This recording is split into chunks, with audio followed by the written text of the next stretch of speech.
رانی پور میں بارش نے تباہی مچا دی ہے۔ بارش کے باعث کچے مکانات گر کر تباہ ہو گئے ہیں۔ متاثرین آسمان تلے بیٹھنے پر مجبور ہیں۔ اس حوالے سے مزید جانتے ہیں وہاں پر موجود نمائندہ بول نیوز ندیم شیخ سے۔ جی ندیم شیخ، آگاہ کیجیے گا، کیا صورتحال ہے؟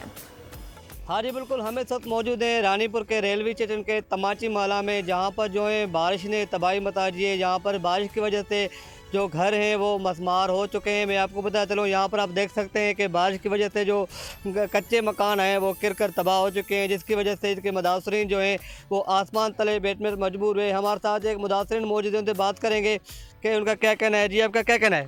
جی ہمارا یہ کہنا ہے کہ 2022 کے دوران جو ہمارے گھر تقریباً کچے مکانات تھے وہ مسمار ہو گئے تھے، جو کہ حکومت کے اعلان کی وجہ سے حکومت کے اعلان کیا، لیکن ابھی تک وہ نہیں بن سکے۔ ہم اعلیٰ حکام سے، وزیر اعلیٰ سندھ سے مطالبہ کرتے ہیں کہ اس بار بھی مونسون نے ہمارے جو تھوڑے بہت کچے مکانات بچے تھے وہ بھی گر گئے ہیں۔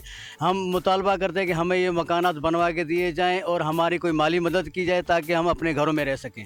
ہاں جی بالکل، آپ نے ان کی بات سنی، اس کا یہی کہنا ہے کہ بارش کی وجہ سے ہمارے جو کچے مکان ہیں وہ گر کر تباہ ہو چکے ہیں، جس کی وجہ سے ہم آسمان تلے بیٹھنے پر مجبور ہیں۔ ابھی تک انتظامیہ کی جانب سے ہماری کوئی مدد نہیں کی گئی، نہ ہی ہمارے گھروں میں بارش کا پانی نکالا گیا ہے۔ انہوں نے مطالبہ کیا ہے کہ ہمیں جو گھر بنوا کے جائے اور ہمیں گھروں سے پانی نکالا جائے تاکہ ہمیں کسی پریشانی کا سامنا نہ کرنا پڑے۔ جی سبسکرائب کریں اور بیل دبائیں تاکہ کوئی خبر رہ نہ جائے۔